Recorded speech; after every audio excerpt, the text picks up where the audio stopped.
ಎಲ್ರಿಗೂ ನಮಸ್ಕಾರ.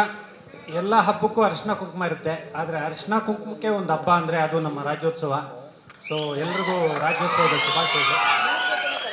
ಮತ್ತು ಉಗುಳಿದ್ರೆ ರಕ್ತ, ಉಣಿದ್ರೆ ಹೆಣ, ಟೋಟಲಿ ಲ್ಯಾಂಡ್ ಲಾರ್ಡ್ ರಣ, ಆ ಮಟ್ಟದ ಸಿನಿಮಾ. ಮತ್ತು ನಾನು ವಿಜಯ್ ಅವರು ತುಂಬ ಕೆಲಸ ಮಾಡಿದ್ದೀವಿ. ನಮ್ಗೆ ಯಾವ ನಿರ್ದೇಶಕರು ಫೋನ್ ಬಂದರೂ ಹೆದರಿಕೆ ಆಗಲ್ಲ. ಬಟ್ ಜಡೇಶ್ ಅವರು ಫೋನ್ ಬಂದರೆ ಅವ್ರು ಕೇಳಿಸ್ಕೊತಾ ಇಲ್ಲ, ಹಾಂ ನಿಮ್ಮ ಬಗ್ಗೆನೇ ಮಾತಾಡ್ತಿದ್ದಾರೆ ಸರ್. ನಾವು ಯಾವ ನಿರ್ದೇಶಕರು ಫೋನ್ ಬಂದರೂ ಹೆದರ್ಕೊಳಲ್ಲ. ವಿಜಯ್ ಅವರು ನಾನು ನಿಮ್ಮ ಫೋನ್ ಬಂದರೆ ಹೆದರ್ಕೋತೀವಿ. ಏಕೆಂದರೆ ವಿಜಯ್ ಮೆಜೆಸ್ಟಿಕ್ಕಲ್ಲಿ ಜೀನ್ಸ್ ಪ್ಯಾಂಟು ಅದು ಇದು ಕೊಂಡ್ಕೊಂಡವರು. ಅಲ್ಲಿ ಫಸ್ಟ್ ಕೇಳೋದು 500 ರೂಪಾಯಿ ಅಂತ ಹೇಳ್ತಾರೆ, 400 ರೂಪಾಯಿ ಕೊಡ್ತೀಯ ಅಂತ. ಆ ಥರ ವಿಜಯ್ ಅವ್ರಿಗೆ ಜಡೇಶ್ ಅವ್ರು ಹೇಳಿದ್ದು 150 ದಿನ ಬೇಕು ಸರ್ ಅಂತ. ಇಲ್ಲ 125 ದಿನ ಮಾಡ್ಕೊ ಅಂತ.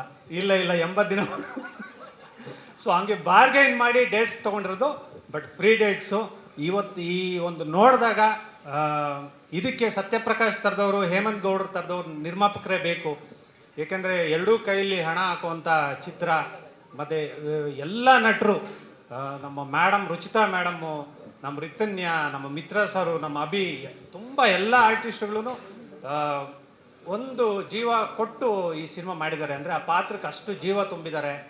ಈ ಸಿನಿಮಾದಲ್ಲಿ ಹೇಳ್ತಾ ಹೋದಷ್ಟು ಸ್ವಾಮಿ ಅವರ ಕ್ಯಾಮ್ರಾ ವರ್ಕ್ ಆಗಿರಲಿ, K M Prakash sir editing, Ajaneesh ಅವರ ಮ್ಯೂಸಿಕ್ಕು ಎಲ್ಲ ತುಂಬ ಕಷ್ಟಪಟ್ಟು ಮಾಡಿದ್ದಾರೆ. ಮತ್ತು ಜಡೇಶ್ ಅವ್ರ ಬಗ್ಗೆ ಹೇಳಿದಾಗ ನನಗೆ ಯಾವಾಗಲೂ ಅವ್ರು ಮಾಡೋ ಕತೆ ತುಂಬ ಇಷ್ಟ. ಒಂದು ಜೆಂಟ್ಲ್ಮೆನ್ ಅಂತ ಒಂದು ಕತೆ ಬರೀತಾರೆ. ಅದರಲ್ಲಿ ಒಂದು 18 ಅವರ್ ಒಬ್ಬ ನಾಯಕ ನಿದ್ದೆ ಮಾಡ್ತಾನೆ ಅನ್ನೋ ಥರದ್ದೊಂದು ಲೈನು. ಗುರು ಶಿಷ್ಯರು ಅಂತ ಮಾಡಿದ್ರೆ ನಮ್ಮ ಖೋಖೋ ಆಟದ ಬಗ್ಗೆ ಬರೀತಾರೆ. ಕಾಟೇರ ಅಂತ ಬರೆದ್ರೆ ನಮ್ಮ ನೆಲದ ಕತೆ ಬರೀತಾರೆ. ಈಗ ಲ್ಯಾಂಡ್ ಲಾರ್ಡ್ ಅಂತ ಬರೆದ್ರೆ ಇದು.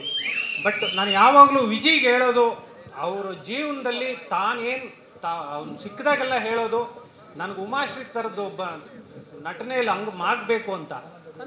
ಒಬ್ಬ ಹೀರೋ ಇನ್ನೊಂದು ದೊಡ್ಡ ಮಟ್ಟದ ಹೀರೋನ ಇದಾಗಿ ತಗೋತಾರೆ. ಬಟ್ ಉಮಾಶ್ರೀ ಅವ್ರನ್ನ ಯಾಕೆ ಅಂದರೆ, ಆ ಮೇಡಮ್ ತಮ್ಮ ಒಂದು ಇದನ್ನು ಹಾಕ್ತಾರಲ್ಲ, ಆ ಪಾತ್ರ ಅಂದಾಗ ಅದು ನಂದು ಅಂತ ಅದೊಂದು ಸ್ವಾರ್ಥ ಬೆಳೆಸ್ಕೋತಾರೆ.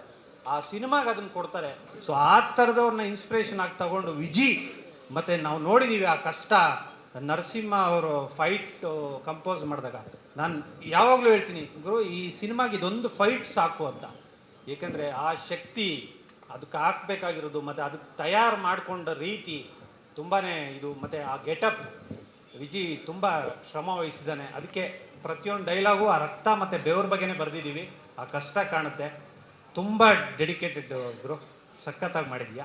ಮತ್ತು ಈ ಸಿನಿಮಾಗೆ ಹರ್ಸಕ್ಕೆ ಬಂದಿರೋ ಎಲ್ಲರೂ, ಹಿರಿಯರು ಕಿರಿಯರು ಎಲ್ರಿಗೂ ಇದು. ನನ್ನ ಜೊತೆ ಶ್ರೀ ಡೈಲಾಗ್ ಬರೆದಿದ್ದಾನೆ, ತುಂಬ ಚೆನ್ನಾಗಿ ಬರೆದಿದ್ದಾನೆ. ಮತ್ತು ನಮ್ಕ ಇವನ್ಕ ತೆಲುಗು ಭಾಷೆ ಇರುತ್ತೆ, ಕೋಲಾರದ ಗಡಿ ತೆಲುಗು ಭಾಷೆ. ಸೊ ಎಲ್ರಿಗೂ ಒಳ್ಳೆಯದಾಗಲಿ. ಈ ಸಿನಿಮಾದಲ್ಲಿ ದುಡ್ದಿರೋವಂಥ ಎಲ್ಲ ತಂತ್ರಜ್ಞರಿಗೂ ಕಲಾವಿದರಿಗೂ ಎಲ್ರಿಗೂ ಒಳ್ಳೆಯದಾಗಲಿ. ಮತ್ತು ಥ್ಯಾಂಕ್ ಯು ಜಡೇಶ್ ಸರ್, ತುಂಬ ಒಳ್ಳೆ ಕಥೆನ ನಮ್ಮ ಪ್ರೇಕ್ಷಕರು ಕೊಡ್ತಾ ಇದ್ದೀರಾ. ತುಂಬ ಒಳ್ಳೆಯದಾಗಲಿ. ಮತ್ತು ಈ ಸಿನಿಮಾ ನಿಮ್ಮ ಎಲ್ಲರ ಪ್ರೋತ್ಸಾಹ ಸಿಕ್ಕಿದ್ರೆ ಜಡೇಶ್ ಅವರ ಪೆನ್ನಿಂದ ಇನ್ನೊಂದಷ್ಟು ಕಥೆಗಳು ಬರುತ್ತೆ, ಇನ್ನೊಂದಷ್ಟು ರೈಟ್ರುಗಳು ಮುನ್ನೆಲೆಗೆ ಬರ್ತಾರೆ. Thank you.